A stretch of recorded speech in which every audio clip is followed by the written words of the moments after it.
Just shoot for the stars. If it feels right, then aim for my heart. If you feel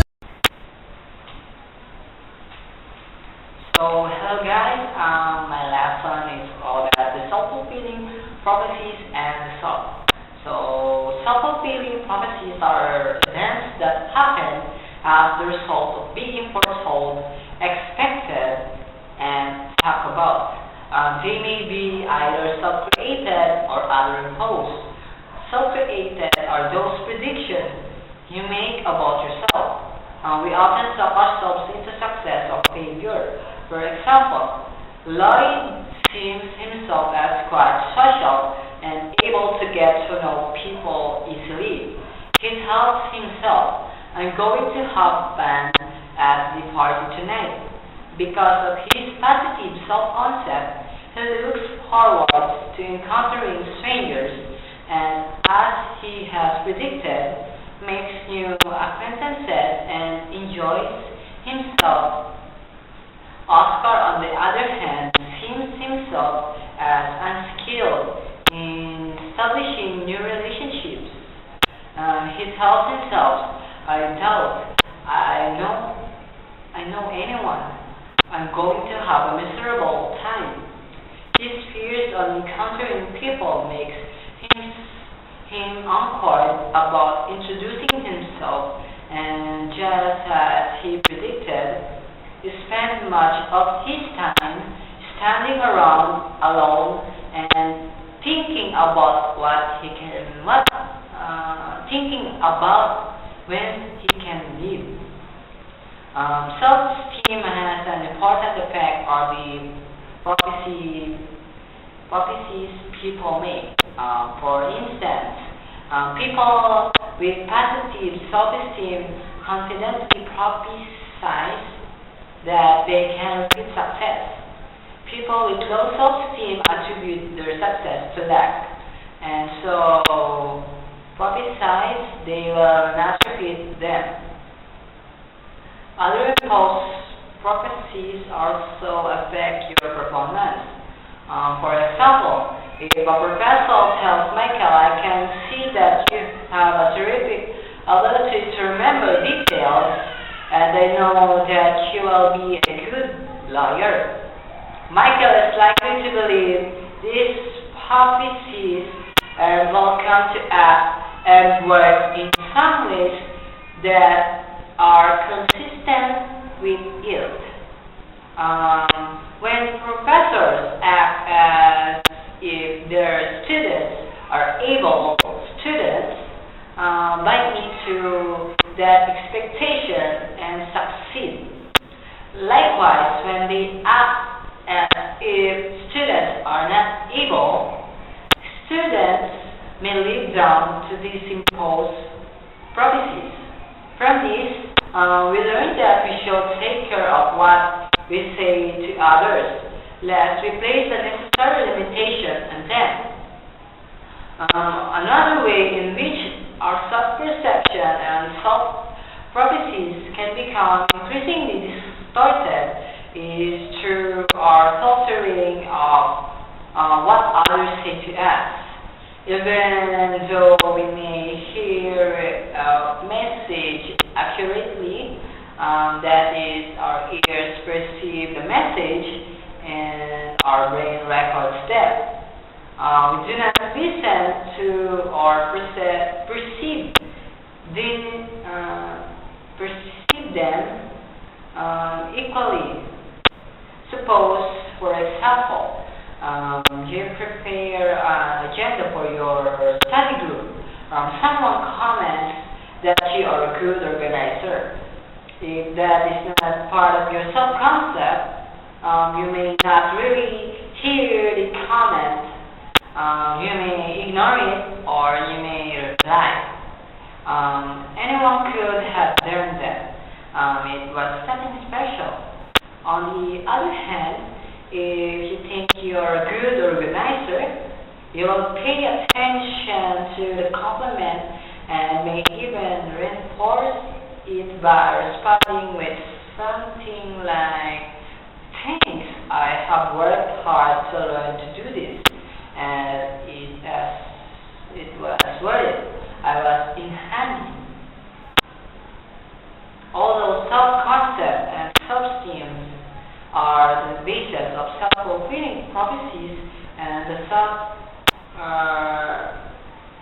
filters we use for others' comments, and at times these comments will get past the filters and can begin to change the self-concept. Then the newly changed perception begins to filter other concepts and used as basis of new self-created self-fulfilling prophecies. Over the course of your life, your self-concept and self-esteem may change. Then stereotype or self-fulfilling prophecies. An individual talks, acts, and behaves with fixed patterns inculcated in him by the significant others who help him mold, shape, and reshape his self-concept. These stereotypes are simplified and standardized perception, positive or negative, about the characteristic or expected behavior of an identifiable group. But as he grows older, he comes in contact with other people aside from the significant others, and encounters different situations requiring guarded action and reaction. He begins to realize that these stereotypes do not meet his needs and demands of present times. He begins to break the stereotypes. For example, in the past, men believed that they were independent, competitive, and financial providers. However, nowadays, 50% of women are in the same footing as men. Before, being warm and emotional were true to women only. But now research shows that 60% of men are warm and emotional too. Other stereotypes that influence one's prediction or prophecies are the following. Personality. Despite the big roles expected of men and women to perform, they still differ in personality. According to Lindsay Thompson and Spring, young boys are physically aggressive than girls. The sex difference in physical aggression decreases because schoolboys are trained to lessen their aggression or aggressive behavior. If men are more aggressive than women, women on the other hand are more dependable, nurturing of others, and sensitive to the nonsense of social interaction. Aggression.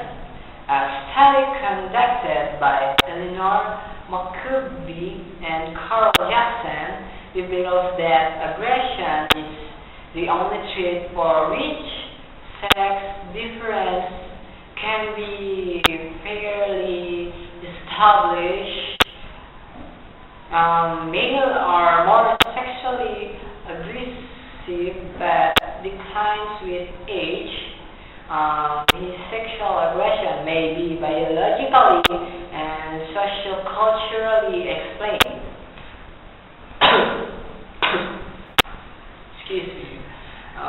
For example, high level of male hormones, testosterone, and androgen associated with the greater amount of aggression explains the sexual aggressiveness among adult males. Dependency. Previous perception of male or females show that they are dependent on others for help and of rebel. However, recent studies reveal that this is not true. Nurturance.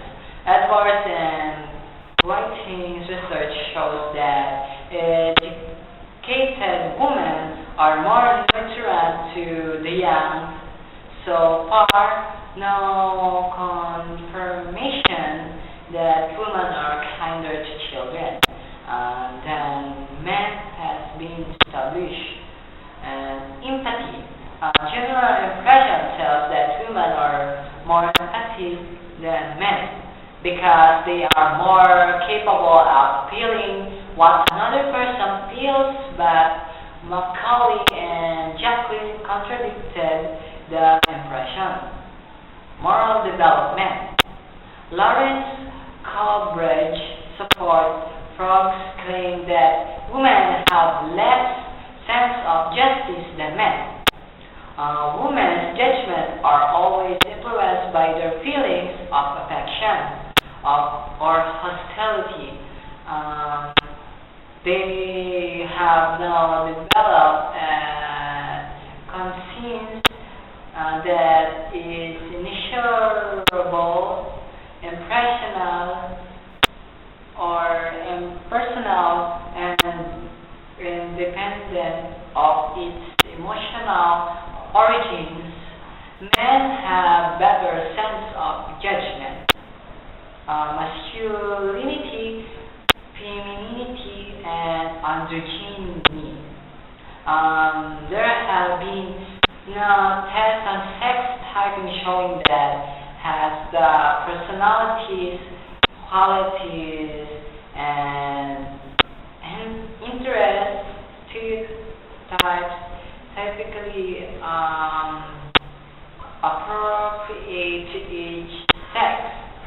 Most tests only show that men and women are of